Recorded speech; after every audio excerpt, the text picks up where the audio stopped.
y'all? Marvin here from Blacktop Banter. Really quick, just wanted to talk about the 800 Pavement Network. As you can see, we have some lettering there, lettering on our other truck over there, lettering on this truck here. They all say 1-800-Blacktop. We've been using the 1-800-Blacktop number here for the last couple years. It's really been exceptional for us as far as making things click with our branding, and now that we're in another state, those area codes are together. It's worked out fantastically for us. The other thing is that 800 Pavement Network has other advantages. There's group discounts on a lot of the products and materials that we use within our industry. We're part of over 300 different, see that one? Over 300 different contractors that are now using these numbers all over the country. That's combined over $2 billion in gross profits. So if you've been thinking about it or you're curious about it and you're like, well, should I or shouldn't I? DM me, message me, or reach out to 800 Pavement Network. You can find them online through their website. You can call 1-800-Pavement and you'll get them as well. They'd be happy to run you through kind of the advantages and everything else that we've been taking advantage of here at Wiscote and Dubuque Asphalt Maintenance, and how it can benefit you as well. Once again, if you're curious about it at all, you can always DM me. So yeah, 1-800-Blacktop. You can DM me or message me or email me through the podcast or Wiscote or wherever as well. I would love to talk to you about how it has helped us.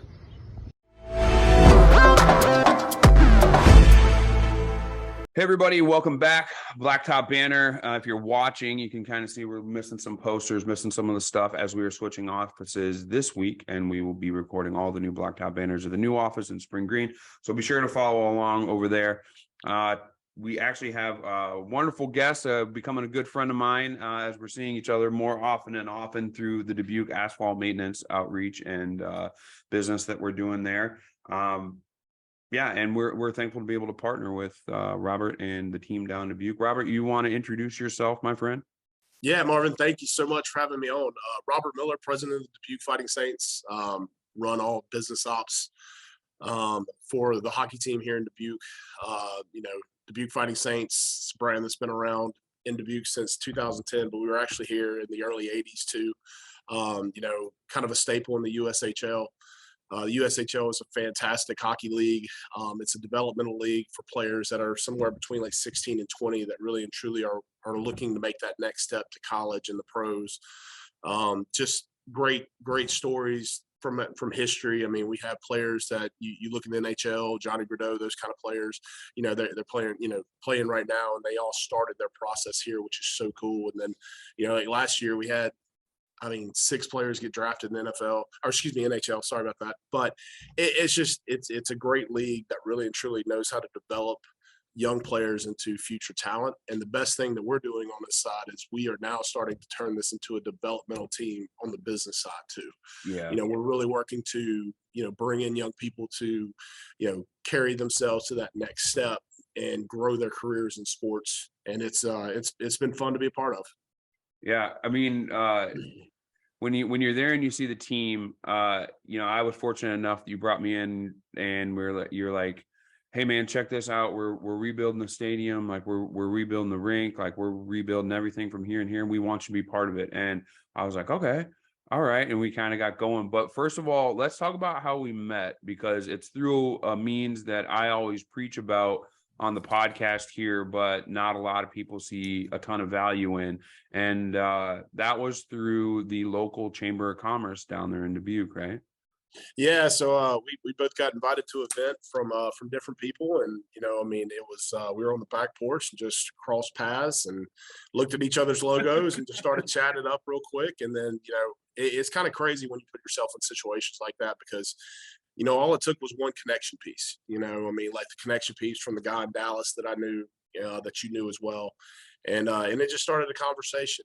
I think both of us, have a pretty similar, idea about business and kind of how we grow it, what we do. And I think we both are really, really, we value just having, when you tell somebody something, that trust, people believe Right. in you and all that kind of stuff. And, from a standpoint of, being a salesperson, that's one of your biggest things you can have is just, building that trust with people and, and definitely carrying it through.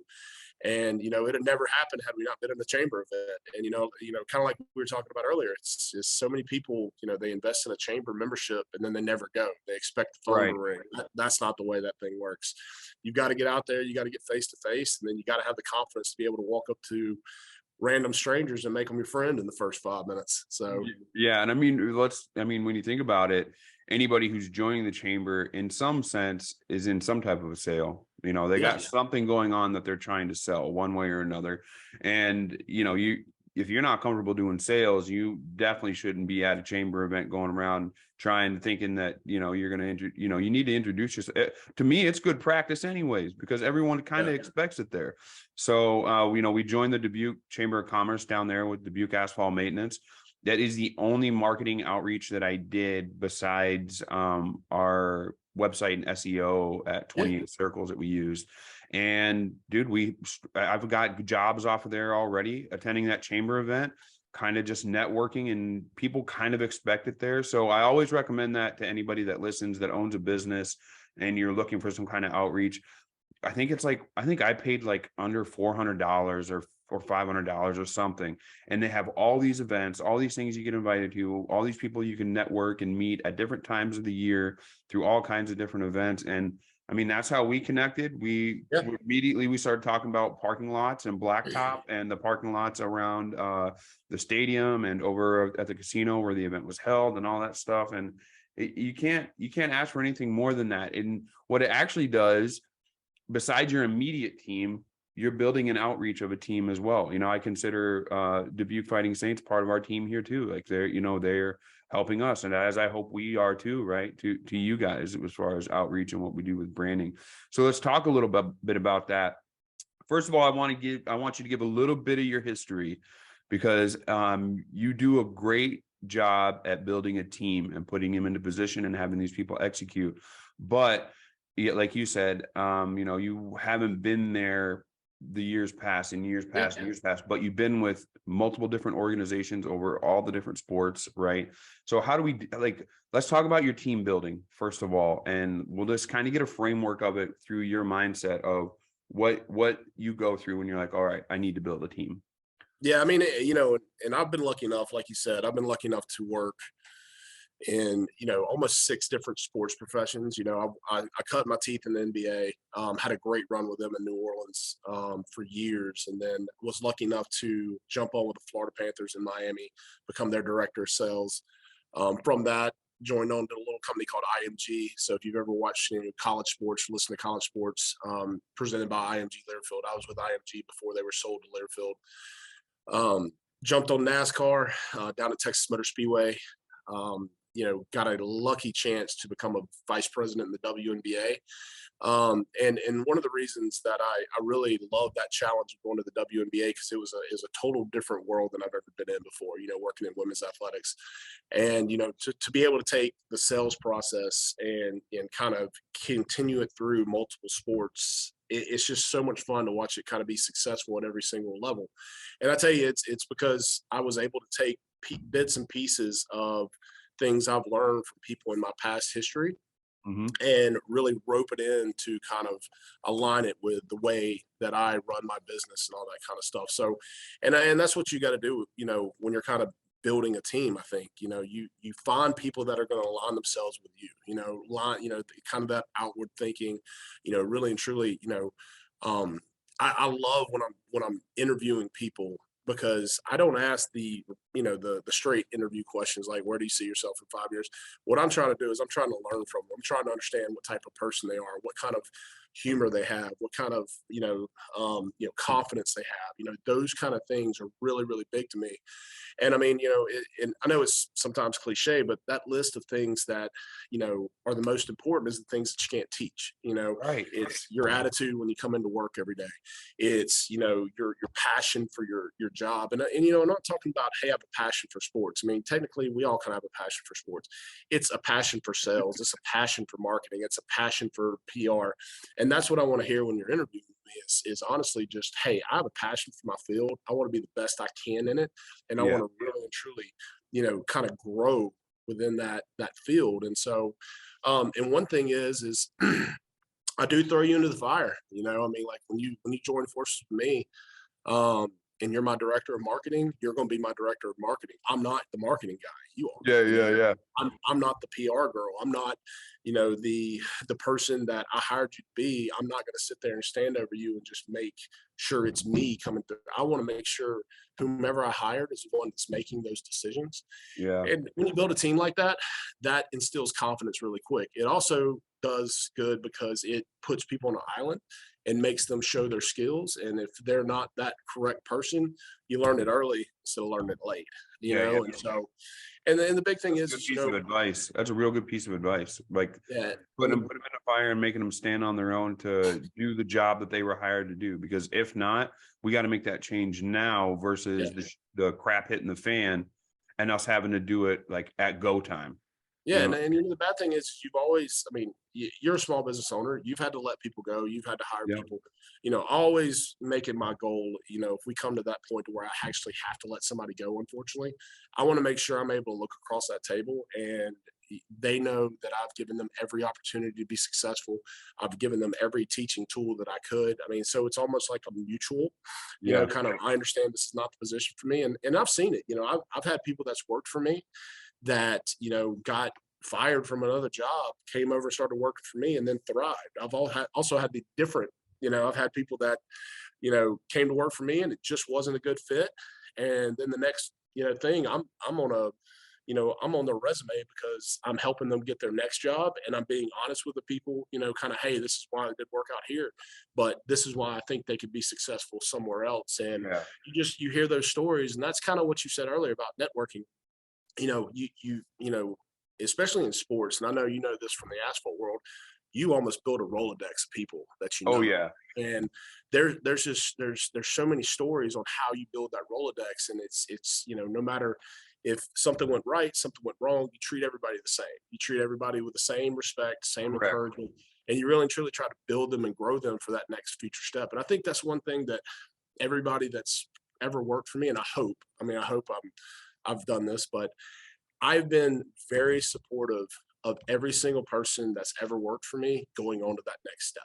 You have so many hiring managers and you have so many presidents out there, and they want to latch on. You're not going anywhere. You're mine for the next five. And it's like, no, come talk to me. Tell me what you want to do. Tell me where you want to grow. And I'll be honest with you. If a person walks in and they say, hey, I want to shoot for this, I want to do this, I mean, I'm not going to shoot down their dreams, but I will be very honest what I feel about that. And if that person still looks at me and says, hey, I want to do this, or hey, let's do this, I have no problem, jumping on a call with a hiring manager. And I get that question most, like, why are you letting this person go if they're so good? It's because that's what they want. They want to grow. They want to go to a different step. And I think, when you start doing that with people and you start getting people to realize that, they're going to run through a brick wall for you because they know I'm going to run through a brick wall for them, whether they're with me or at another company. And so I just think that's a very important part of building a team, is just your team knows that you have their back no matter what. Your team knows, that, you're going to stand in there with the fire with them. You're going to go. And I mean, especially you see us here. I mean, there's no room for me sitting back and letting people just work and I kind of manage over them. I mean, I'm in there with them. I'm doing the on ice games with them. I'm in the box office working. I mean, and I think when your staff sees that you're willing to do the grunt work with them for the most part, they realize that you have their back.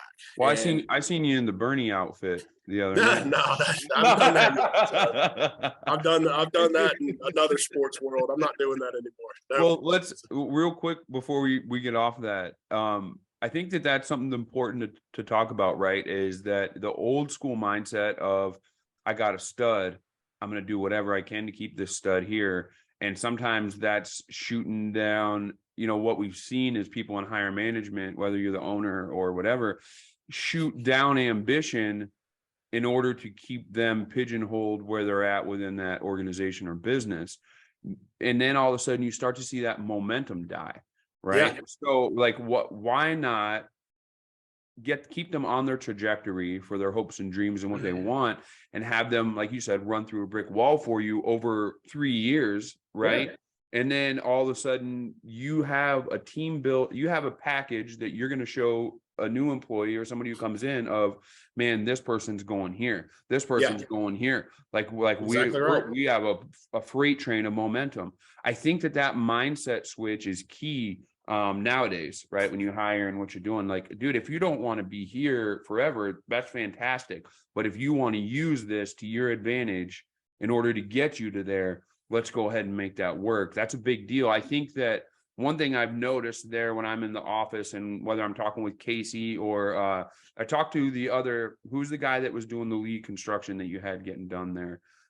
So Mark Flannery. Yeah, Mark. Yeah. I've talked to him every time I've been to the game now, and he's always like, hey, you're going to stay after? You're going to hang out? What are you going to do? Like, we want to talk to you. We want to hang out. You're part of the team. There's a culture that you instill, right? Like when you walk in, I've noticed just been like, hey, this is how it is. I get business done. This is what needs to get done. This is a task needs to get done. You do it. You do it. You do it. We're going to crush it. And like that culture is something that you see when you pop in versus cultures other places where people don't want to be there. They're there because it's a job, a 9 to 5, or they're so lax in what they do in that culture that shit doesn't get done except at a really slow pace. And you're just like, man, like that's not what we're here to do. One thing that I've noticed that parallels in the sport world with what we do in the asphalt world or outdoor contracting world in general is that it's in seasons. Right. So there's what we do, like we prep until the season's coming. Then when the season's coming, we got to execute. Boom, boom, boom, boom. So I want to get to that a little bit later. But first, I want to talk about brand building before we get to that point, because without a brand, it's really hard to execute on some of your goals and stuff that you plan season wise. So with the brand there at Dubuque, do you kind of want to give us a little bit of history and then a little bit of it now? Because now when I go there, like, people love being there, dude. I go to a lot of sports events, and unless it's high level, you don't see the culture and the backing like we do when we go to the Dubuque Fighting Saints games. You see people there like it's NHL finals, right? Yeah. Like they're loving it. They're signed out in their jersey. You got people screaming, pounding the glass and everything. When you go to other, we'll say other hockey events that I've been to, right, with minor league teams or USHL teams, or even like, basketball or whatever, you don't see that. So maybe you can kind of give us a little bit of an insight on the brand that you adopted when you came there, and then how you've done a good job of turning that around into a brand that is recognizable in Dubuque. I mean, if you say you're going to a Saints game, they know where you're going and they know what it's absolutely. And I tell you that, that's a great question about the brand. When they started in 1980, they won championships in 1980. You get to the end of the 80s, they actually moved the team to Tulsa, Oklahoma. And so we had the Thunderbirds come here. So the Saints didn't actually come back to 2000. I want to say 2010 is when they came back. Okay. But then they did the Cardinal Sin. They won a championship their first year. They went to the championship the second year. They won another championship their third year. And they set this brand at such a pinnacle bar. Right. It's just hard to compete, because the next year you're going to the playoffs, but you're not going to the championship. You're struggling because these players, recycle and all this kind of stuff. But, for years, I think we've made the playoffs every year since we've been here since 2010. I mean, this brand is perennial. And one of the reasons I actually took the job was because when I was literally being interviewed for this job, I said no at the very beginning. I was happy in Dallas. I was doing really well. But then I called people, like I was talking about the Rolodex in sports. I was calling some of my people around the sports world. What do you know about this brand? What do you know about this team? I mean, I called about 20 people. 18 of them immediately said, you got to go. Like, I mean, not kidding. They pretty much told me how big that brand is outside of Dubuque. So if you get out of Dubuque, Iowa, the Dubuque Fighting Saints brand and logo is one of the strongest in sports, because they know what we've been able to accomplish developing players. And Yeah. it's amazing what Callie Larson, our GM, has been able to do. I mean, he's won GM of the year several years. I mean, he is outstanding, and he's international. I mean, to be able to go to, Sweden, Canada, America. I mean, we've had kids from all over the planet play right here in Dubuque, and Yeah. it's a brand that was very strong to begin with, but then in the city of Dubuque, there was a little bit of a lull for the most part, and so we had to bring that spark back.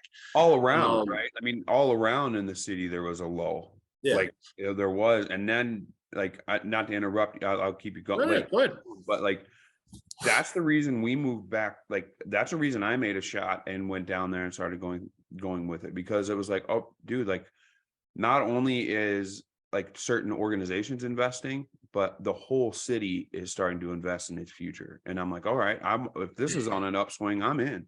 Yeah, and honestly, your brand's only as strong as you get out there and make it. Kind of like we were just talking about with, the chamber. I mean, if we sit back and let the phone ring, which it doesn't, we're 99% outbound. It's crazy, Yeah. but if we sit back, I mean, like, things don't get accomplished. And so, me being the president, I have to be out there. I have to be shaking hands and politicking and, doing my thing.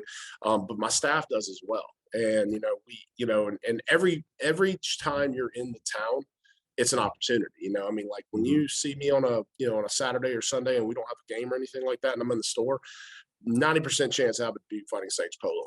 90% I'm wearing something that aligns that brand. I want to be seen everywhere. People used to give me so much crap because when it would come to Wiscoat, like, I wore a fluorescent green shirt with Wiscoat and red and black on front everywhere.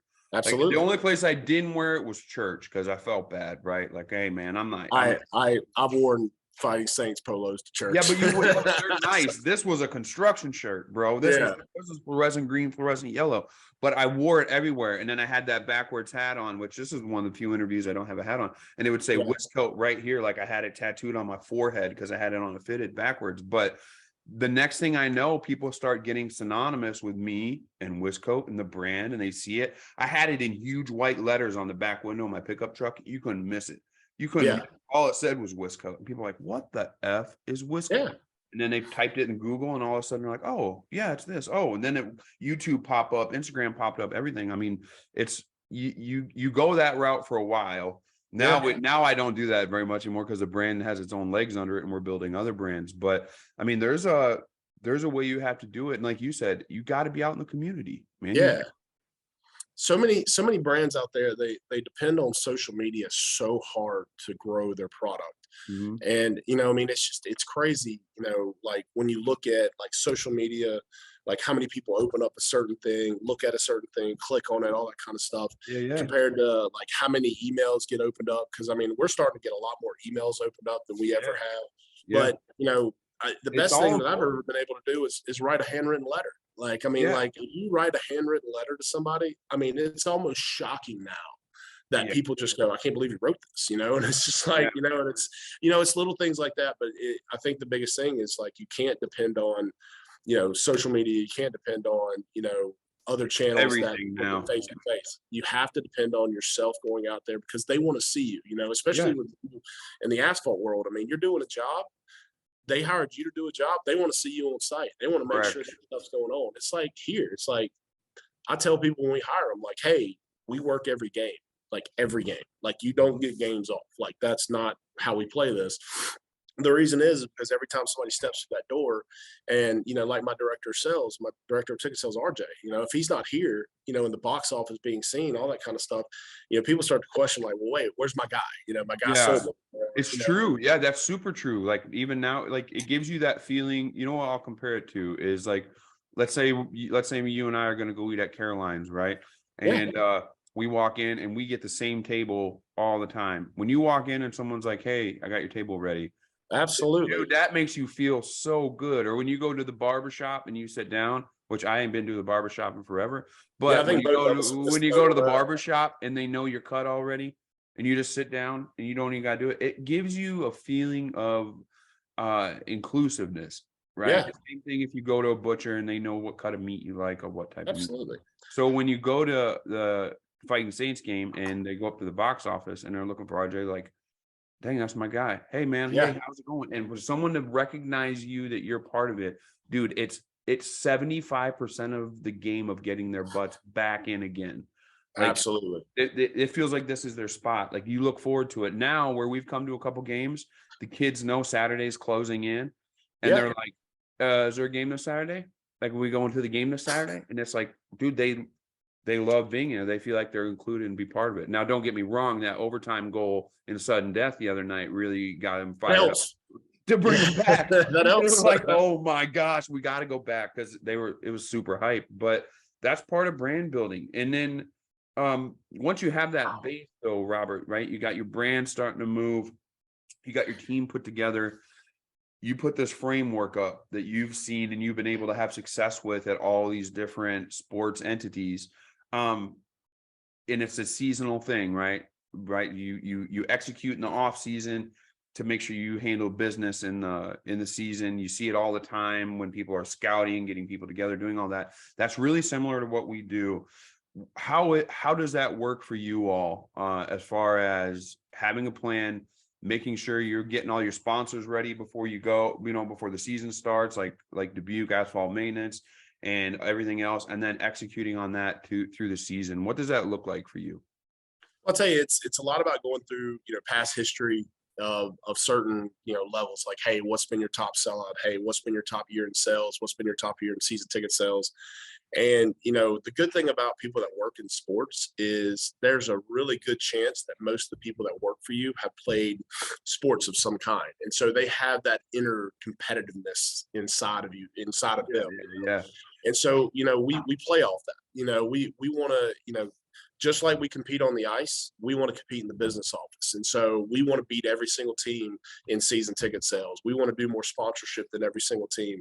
We want to make sure we renew at a higher level, renew our sponsors at a higher level. I mean, we instill a confidence and a competitiveness to be the best, even though we're not on the ice playing.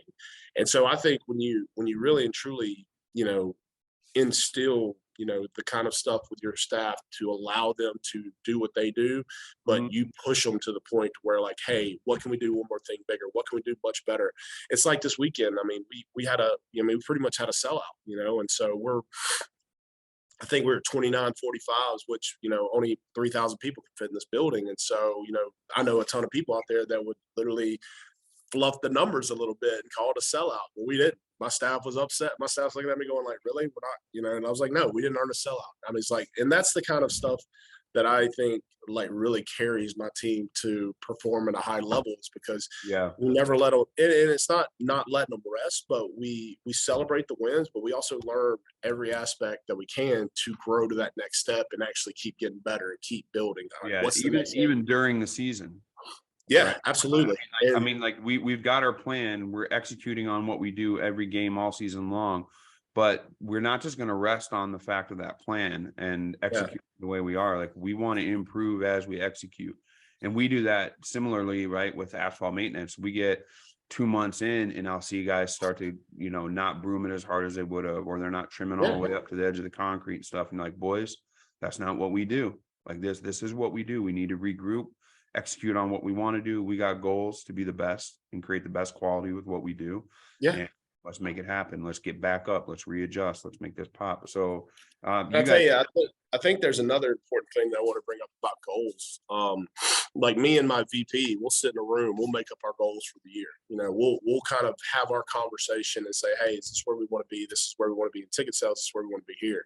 Right. But then I also think it's important to engage your team with where they think our goals should be. And, you have that open dialogue. And so you're sitting there and you're talking to your director of ticket sales and you're telling him, hey, what is your goals? What do you think we should be at? What do you think is attainable at this point? And so you get that feedback, and then you kind of mold it with what you've already thought of and come to a common agreement. So it's not that you're literally walking in and telling your staff, hey, these are our goals for the year, let's go get it. It's, they had an opportunity to weigh in. They had an opportunity to put their input on your goals and the team's goals. And so that literally takes away from, them ever having an excuse. Like, I Right. mean, like, you agreed upon these, you set these with us, this is us, Right. this is us as a family putting our goals together where we want to be. And then also, the one thing I do love about having a small staff and a smaller organization is the help. Like, I mean, if you see somebody kind of struggling through something and all that kind of stuff, we don't have, I mean, you can't hide, I mean, like, there's Right. so few people working here that, we'll see it. But the camaraderie I've seen with my staff to be able to go, pat somebody on the back, hey, this is how I would do it. This is, I mean, it's just, it's a fun thing to watch when your staff, comes together, sets all your goals, you can agree upon where you want to be, and then they strive to hit it because they were a part of that decision-making process. One thing I wanted to ask you about is employee development, right? Like sometimes we'll have a new hire, right? And then it'll take 2 months, and then all of a sudden you'll see them get it. Like they get it. And then not only do they get it, but they get a lot of pride in the fact that they get it and they understand, they know how to execute.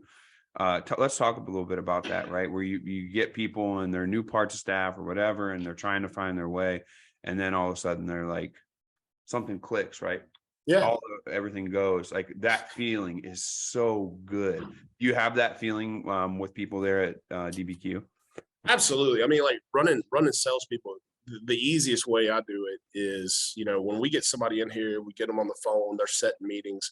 We'll go to the meetings with these guys. Like we won't send our team out there alone for the first couple meetings. Like, and when I go to meetings with them, like the first 5, I'm pretty much 90% talking. They're 10% talking, learning how it goes, all that kind of stuff. After the first 5, it becomes 50-50. You're kind of working the angles together, talking and all that kind of stuff. And the next 5, I'm there for support. I'm 10%, you're 90%, you're selling, And that's where you kind of see that transition happen over the course of about 10 to 15 meetings, is where people really start to kind of pick up on things you do during a meeting to kind of really and truly grow that relationship really quick, and get somebody to commit to you.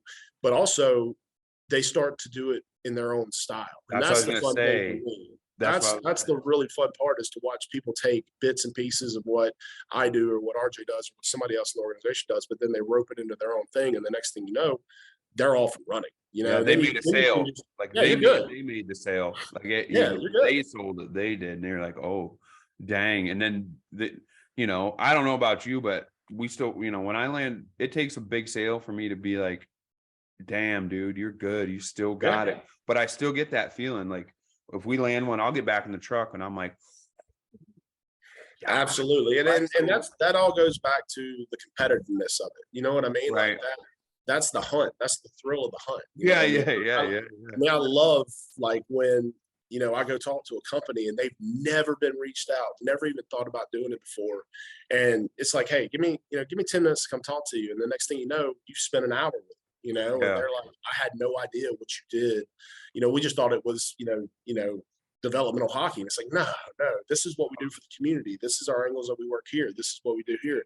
And I tell you, there's a lot of companies out there that sit around a board table and they're like, our boardroom, and they're like, how do we get into the community? How do we get more, development through our community side? And why not be a catalyst for that? I mean, and that's why we've done such magical things with the Dubuque Fighting Saints. It's really and truly, we've roped in our community efforts with sponsors, and so and it's just it's a match made in heaven, because you have these sponsors out here that just love the fact that they're partnering with a sports team, but also, hey, we're also checking other boxes off over here that we're doing the community side. And so but I think, as far as like developing people, that's been through my career is really watching people grow through those first couple meetings.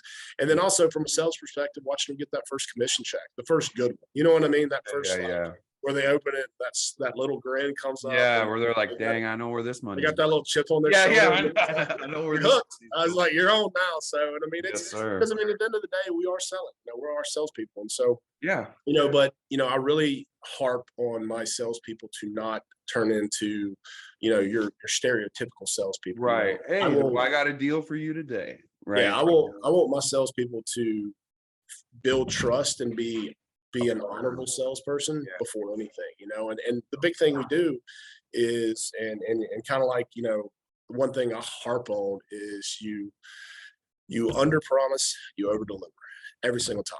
Yeah. Like, do not go into a meeting throwing everything against the wall, and kind of promising the world, and the next thing you can't deliver it. Make sure you stay within your lanes, because it takes one time to burn a bridge, especially in a town like Dubuque. Like, Yeah. you burn a bridge here, it spreads like wildfire. So we do our very best to make sure that when we tell you something, we do it. Yeah. And I mean, that's kind of the major thing, right? Like when we had our meeting, right? And my guy Casey was in there, it was like, well, we're going to do this, this, and this, and this. And Yep. me being on the sales side was like, yeah, but can we do it for this amount? Can we do it for this amount? Can we do it for Yeah. this amount? To where all of a sudden you were like, no, we can't. Like we need it for this, and this. And I'm like, Yeah. all right, cool. We're all right. We're in. Right. And, Yeah. for me, that's an exciting moment, because like you said, it makes you part of a sports team, right? Which is totally cool when we get to see everything and do everything. But then also it has a unique thing to it, because when the Saints get a W, every single person feels like they got a W in there. And not only that, your business that you partnered with the Saints, you Yeah. got a W for it too. Yeah, Right. absolutely. It's totally a unique thing, because you come together in all this business, but then also there's a completely different thing of any partnership that you have, because you have an exciting moment. You have a sports win, which is just crazy aspect to this business partnership that makes it unbelievably fun. For us, I love generating content for Dubuque Asphalt Maintenance off of a Saints W. Like, dude, it's totally cool. Everyone likes it. They enjoy it. It helps you connect with the community.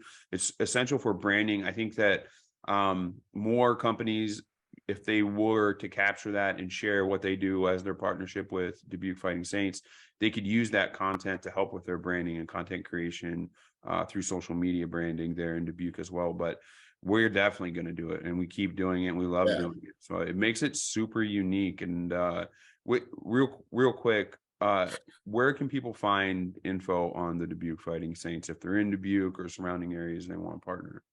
Yeah, man, it's DubuqueFightingSaints.com. I mean, we have all our phone numbers on there. I mean, go up there and look there. I mean, we're at the Dubuque Ice Center. Stop by and come see us. We house out of this building. We're here, mostly 7 days a week. We don't leave here that much. But I mean, honestly, give us a call. Check out the website. Come see us. Come see a game. I mean, the good thing is we're in season now, and if you're a company out there that's just thinking about dipping their toe off in the water, come check out a game. Come call us. We'll bring you out. Kind of show you what we got. I mean, there's plenty of companies that we didn't align with, and I think in the sales world, you got to have thick skin. I mean, you're going to hear no a good bit. Oh yeah. But that no is not forever. Right. I mean, we heard no's last year that we heard yeses from this year. And it's all because we kept that relationship growing, and we got it. And we found what made that company tick. And I think it's and I'll tell you, something you were talking about a minute ago that really made me think about something, but it's the little things that really and truly kind of tweak and turn people to a certain brand. We had a company that this was a first-year partner this year. When we actually scored that goal the other night, the whole team was up against the wall, and their board on the ice was right there. And so I actually sent that to the company, and you should have seen the responses that, I mean, they got it, they blew it up and put it up on their wall. I mean, like, it's just, it's really cool. Like, those little tiny extra things that you've got to make sure you stay in touch with your people. Like, the last thing you ever want to do is sell somebody a product and then they never hear from you again. Right. You know what I mean? So every now and then, you've got to send those little things. You've got to make sure that they know you're doing your job. You're doing what you told them that you're doing. And that's just a big part of this business, is that follow through, and just never letting anybody kind of fall to the wayside. You want to make sure you have that's on the ice and off the ice. The follow through is important on the ice and off the ice, man. Whether you're doing a slap shot or a wrister or whatever, the follow through is important. Same way it is off the ice. I mean, business has changed, man. And I think that for some people, they think that, right? Like, they install a parking lot and then you don't talk to these people ever again.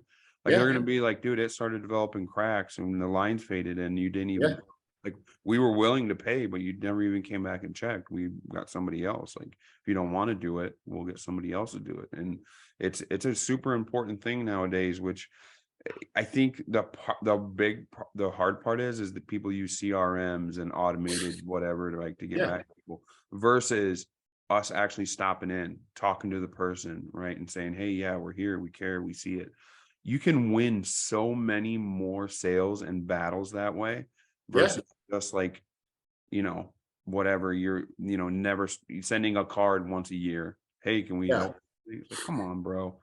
Like, Marvin was here and he actually Yeah. took photos and walked with me. And then we went to lunch and talked about the comprehensive plan that we're going to put together. You're telling me you're going to beat me with a postcard? You ain't gonna, bud. Nah. Yeah. Ain't gonna happen, buddy. Ain't gonna happen. Absolutely. And I tell you, that's, I mean, like you see all these things in the, sports world, and, sports, when everybody, kind of had the COVID, mishap, I mean, people weren't going to sporting events, and so Mhm. many teams out there lost their way with a lot of their diehard fans because their diehard fans went a year without coming to a game. Yeah, So you have to make sure that you're rebuilding that trust with them to bring them back out, because there's a lot of people that can go out now and get a 70-inch flat screen television, sit at their house, enjoy it. I mean, like, that whole live sports angle, you got to go out and get people and convince them of why they need to come out, why they need to be a part of it. It's just, it sales. can't be done. It can't be done through an email. It has to be done through hand-to-hand combat, being face-to-face, talking to Yeah. people, and really and truly growing that brand each conversation you have. Yeah, and I think that for you're selling an experience, Yes. right? Like, I mean, that's the thing. You're selling an experience, and for us, when we do what we do as far as selling our asphalt work, we sell an experience. And like, people can pay other contractors to make their asphalt black, to patch a pothole, to do whatever, Yeah. but can they sell them on the experience, right? Like, for us, we want to make it seamless. We want to make it easy on the client. We want them to feel secure in the fact that we care just as much, if not more, about their pavement than they do. And the fact that we can do it when they're gone and they come back, they just stay off at a night and the next day they're back on it. They don't have to worry about Yeah. it. And we're going to be the ones that reach out to them to see if they need anything over that amount of time. Like, the other thing that you benefit from that is the fact that then we're not competing on that. We're selling the same thing. We're Yeah. selling something unique. And therefore, because we sell something unique, our margins deserve to be a little bit higher for what we sell. And for us, like, that's the ticket. That's the goal. That's what you have to understand, is that the asphalt is literally just the vessel for you to sell what you really do. And what you guys really do at Dubuque and do it really, really well is sell an experience. Yeah. Absolutely. When I'm there, I forget that it's USHL. I forget Yeah. that these are young guys. I forget that they're not pro. Your goal is to have people say, we scored a goal or we won, right? Not the Saints won. Like, when they're there in the crowd, you want them to say, we're kicking A, or we're getting stomped, or we're doing whatever. Like, Yeah. you want we to come out of their mouth, because now they feel like they're part of it. They don't want to miss it. And just like any business too, the number one compliment that anybody can give you is giving you a referral. And Yeah. so I think that as well. But Yeah. I love it when people leave here for a game and the next time, they come back with two of their friends, and it's like, Yeah. hey, you've got to come see this, you've got to come watch this. And I mean, that from the asphalt world, if somebody that's putting in, a parking lot or actually using, your services, they're going to know other people that are doing it as well. And I Right. guarantee that Need the person that word. actually used you, very rarely do you have somebody just pick up a phone book and say, hey, I'm gonna call the first asphalt company I see. It's not. It's Right. like, hey, I gotta fix this driveway. Who do you think I Yeah. should call? Up, call Marvin. That's right. So Well, and you'd then also having a good craft beer selection in the northwest corner up there at pretty good. Yeah, the stadium good. keeps people wanting to bring their Absolutely, friends back. absolutely. So I partake a little bit of that. It was fantastic. They got a that's double. what you're supposed to do. Come to a hockey game, have a beer, and enjoy yourself. That's Yeah, what we dude, want you to do. I had a double black cherry beer from, I can't remember where it was from, but it was there on tap up there. Dude, it was fantastic. I was like, dude, this is epic that this is right up here in the corner and I don't have to choose something else. But I mean, that's the thing. You're not just trying to satisfy one person. You make an experience so that everybody enjoys themselves. Yeah, Right? absolutely. One of our favorite things we cheered for the other night was the fact that somebody had a huge stuffed animal they're trying to throw over the glass. and they must have tried 30 times to get it over. And once they finally got it over, the whole crowd went nuts. We cheered just as much as if somebody scored a goal because they finally got that big stuffed animal over. But dude, that teddy bear toss night, that's something. I mean, like the team took a while before they scored the goal, so it took a moment to build up. Everybody was ready. It's just amazing when people, and I'll tell you, we actually had, it's for a great cause too. It's for absolutely. We had Paramount Ambulance bring some of their ambulances yesterday and pick them all up and take them to Toys for Tots. So it's an all around really cool night. And you're right. I mean, having some little kid try to get a big teddy bear over the glass, and it finally gets over. But the cool thing I do love about that night, one thing I always talk about teddy bear toss night, is the teams are out there competing. They're beating each other up. They're hitting each other. I mean, you saw the other night. They want to fight, bud. Us in Cedar Rapids are not, very nice to each other. Yeah. But when that happens, both teams come together and both teams clean the ice up. I mean, like it's something that's bigger than sports, and that's just so cool about a product like this. Is like, I love when somebody tells me they're not a hockey fan. I mean, that is like my trigger word. When I'm talking to somebody, it's like, I don't like hockey. I'm not a hockey fan. Good, neither am I. Let me talk to you about why. Well, let me tell you why the experience was a blast. Exactly. And I mean, I think that's a huge testament to it, is like when you have, players like we do, and they're developing, and that's what we do, honestly, throughout, their weeks too. I mean, like, not only are they in school, they're also doing community efforts, like going to Hills and Dales tomorrow with our team and going to hang out. We're talking to some hospital partners about going to, cancer wards and actually going and seeing people and just shaking hands and letting people know, like, hey, we're here with you.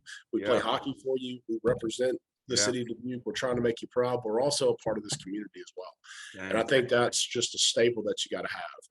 Yeah, I think so too. And I mean, to be honest with you, then you also develop caring and outreach, right? And if you can develop it early on and have them understand that it's part of being human, right? And enjoying a good life, that sticks with them beyond wherever they go, right? Yeah. Well, think about the thing that we have, Dubuque Asphalt doing. I mean, you pretty much sponsor not only the pucks that we throw over, which is a fantastic promotion, because every time he says, watch out for those damn pucks, it's I know. I love it.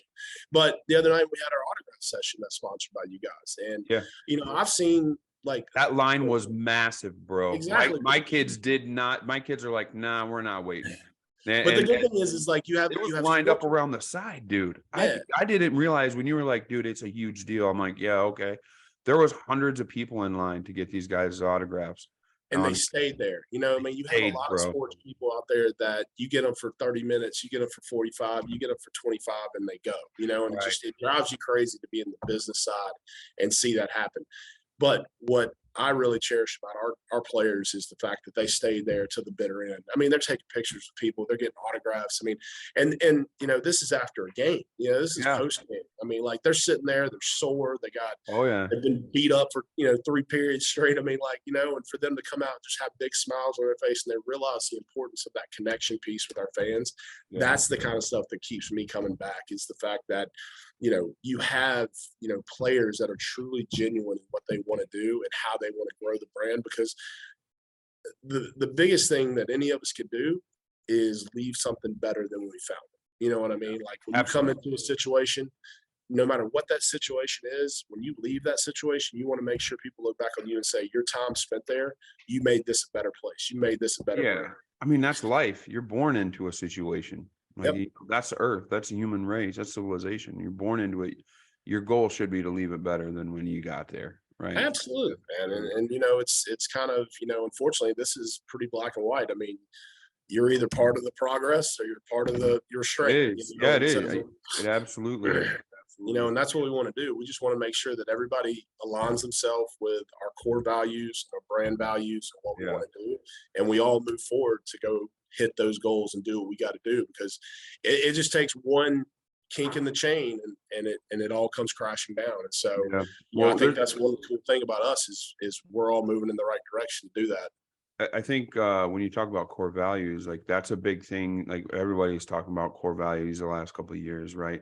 But it's always been culture and brand, and it's always been the guys and gals that figured out that if they create a culture that has a foundation of pillars that they stand on that are their core values, they seem to win, and they seem to Yeah. win over a long term and more than anyone else. And that's the goal. Like, this is what we're about. This is what we do. When you come in, you better embody it, right? And Yep. we embody it for all of our success, for all of us to have better lives. And I think that's the cool part about what we partnered with you all down there, is the fact that there's so many similarities that it was easy, right? Yeah. It just was. It was an easy one. We're like, oh yeah, we're all about the same thing. It's going to work out fantastic. One thing that I want to point out is that people can find you on LinkedIn as well. Yes. And that'd probably be the best way to reach out to Robert, I think, personally, maybe, right? And follow. I'm not a social media guy. I know you aren't, but I have none of the social I can media give them your stuff, so. email, but I can promise you most people are just going to go after this podcast and go to LinkedIn and look up, look you up on there. So Yeah, and like we were talking about earlier, whether you're a prospect to be able to be a part of our brand, or if you're not, I mean, I love building a Rolodex, and if there's something I can do to help, and honestly, there's one of the things I've been able to help people do from a business standpoint in other markets is I get calls all the time from business people like, hey, do you know somebody with this sports organization? I actually do, yeah. and so you actually, align two brands, to kind of connect in different markets and things like that. So just because a person's not in Dubuque doesn't mean a relationship still can't be built, and we can still do business, because there is other, I mean, there's, plenty of other USHL teams out there, but there's plenty of sports teams, and there's very few of them that are going to turn you away if you really want to build something special with those guys. Well, one thing I think that's unique about yourself is that there's so many parallels between business, right? That like service business, like what we do here in the asphalt world, but then just in general, that I think you got a wealth of knowledge there as far as team building and branding, and then executing on these goals. Like, you have to, like, if you don't do it well this season, you're done. Yeah. Like, it's I mean, especially with, you might get a couple seasons out of it, but if that repeats, it's going to be rough. Same thing with our industry. Like, you do a couple bad seasons, you ain't gonna survive very long. Like, no, and especially with a small market team like this. I mean, like Right. I used to love being part of a big team with a huge budget. You had owners that just like spit out checks and like, you're all good. I mean, here that doesn't happen. I mean, like, yeah, if we don't do our job and we don't make, the amount of money that we need to make to keep these guys on the ice, this thing goes away, and it's already happened before, and it's not going to happen again on my watch. We're going to make sure we keep thriving and keep growing, because I love the fact of bringing in new players in here, bringing in coaches in here, bringing in, my staff, and watching them grow to be the next professional in a different place. And I think that's one of the fun things that just keeps me coming back every day, is that I work with a group of people on and off the ice that are truly trying to make themselves better and grow and get to that next step. And I encourage it. And so that's, when you're in a small market business like this, there's not much room for error, and also everybody's exposed. I mean, there's no hiding. I mean, I remember, one team I was with, I had almost, 60 reps. I mean, when you have 60 representatives, I mean, you've got a couple that can hide and, kind of do their thing. When you got 8 people in a building, you know exactly what everybody's doing, and they better execute. So, absolutely, and I think that's one good thing that I like about working with a small market team like this, is I have a extremely good relationship with all the people that I work with from a business side, and it's great. Yeah. One other thing, I want you to kind of give us, both of us are long-winded, so we can go in deep on a lot of stuff, and we both have a lot of experience in that as well. But on surface level, what would be a simple piece of advice that you would give somebody who's running a business? Like, just a simple piece of advice that's surface level, that is a good reminder for them, right? Of, okay, you should be doing this. Do not spread yourself too thin. Focus on your profession, focus on what you're good at, and become an expert at it. You know what I mean? Like, there's so many people out there that they're trying to do too much within a situation, and they don't focus on the thing that makes them the expert, and they don't become an expert in their field. That's one thing that I've learned through going to multiple teams in multiple different cities and all that kind of stuff. Don't go in there. Like I said, I'm mainly a sales guy. Like, I cut my teeth in sales, sponsorship sales, ticket sales, all the way up. This is literally the first role that I've had here where I have kind of control of everything, but I'm not better than my director of marketing at marketing. you know, like, Right. so I'm not going to try to spend all my time, you know, doing something that I hired an expert to do. You know what I Correct. mean? So, you know, you know, if you're out there and you're a president, you know, or if you're an owner of a company, you hire your staff to do a job, let them do it, let them control their narrative, and then, you know, judge them on that narrative that they created. You know what I mean? If Yeah. and that's when you learn real quick that if that's going to be the person that aligns with you or not, because let them do their job, and then the next thing you know, you'll kind of see like, hey, this is working, this isn't working. You know, if you ever get caught where you're having to hold the hand of every single person that works for you, you're being over controlled. You're never going to be prosperous because you're never going to be able to focus on what you're good at. And that's what I get to do. You know, I get to leave my office every day knowing that my staff is doing what they're supposed to do, and that lets me go out and do what I need to do, which is Right. go sell this place, go meet people, go shake hands, go see people, go make sure this brand's in the market every day. But I think that's the biggest piece of advice, because you see a lot of people out there that try to do too much, and when you try to do too much, you don't get to focus on what you're really good at and what's going to make you successful. And it's scary because, you know, you see people with a lot of talent do that. You know, you see people with a ton of talent and they just never get anything accomplished because they've got 74 things going on. It's like, no, focus on what you need to focus on and move forward. And I think that's one big piece of advice an early boss gave to me. Or, you know, I mean, he literally sat me down. He said, you know, what are you good at? And I was like, I'm good at business to business. And he goes, well, then why are you over here trying to sell groups? Like, why are you over here trying to sell this? He was like, start making business calls, set business appointments, go out there and close business. And that's what I did. And that's what I've become really good at, you know? And so it's just, that's my biggest advice to people is just, you know, just make sure you don't spread yourself too thin, because if you do, you're going to be, you know, you're going to have a half-ass effort at a lot of things instead of having a full effort at a few things. And as a leader, right, as a president of a company or as a leader, you don't ask your employees that you hired for one role to wear so many hats. Like, I've watched guys lose fantastic talent because they made them also sell the work, right? Like, I've watched them lose great marketers because they also made them close the deals through the people that they were marketing to, and they also made them be admin and make sure that these people are paid up. And I watch people just throw their hands up and be like, that's not what I do. Like, that's not what I'm good at. Like, what, you're stretching me way too thin as a leader. You don't do that as a leader either. Yeah, you want to make sure you find somebody's talent and then you use that talent to be successful. You know what I mean?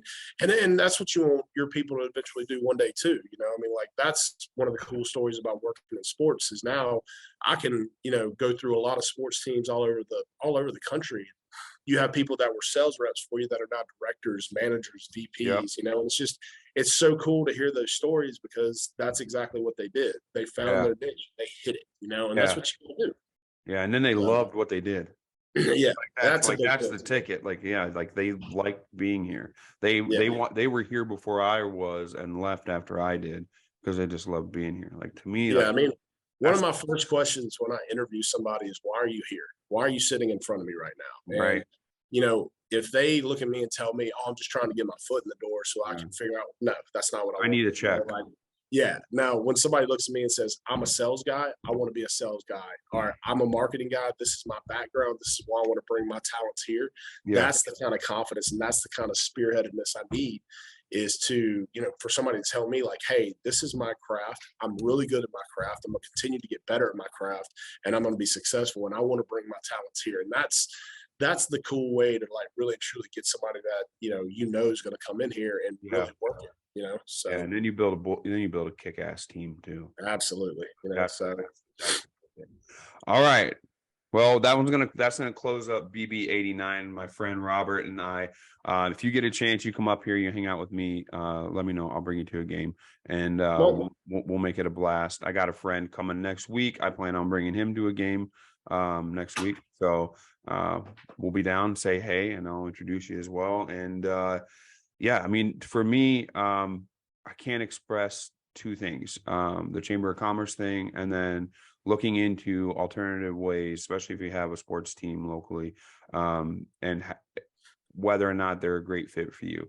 I don't know that they're going to have the sports team swagger that my sports team does that I partner with, but we definitely hope they do. But be sure to check out the Dubuque Fighting Saints online. You go into Google and just type in Dubuque Fighting Saints. You'll find them on Instagram. They are there as well. Facebook. Follow along. They're doing some cool stuff. And if nothing else, it'll get you great ideas for marketing and partnering and things like that. Robert, thank you very much for joining us today, my friend. Appreciate the time, man. This was fun. Yeah, no worries. No worries. All right. For myself and for Robert at Dubuque Fighting Saints, thank you very much for listening to Blacktop Banter. And not only are we cold and on the ice here in Wisconsin and Iowa and everywhere else, but we also speak asphalt. And as always, we want you to seal it, pave it, stripe it, and kill it. Peace. Love it. See you, man.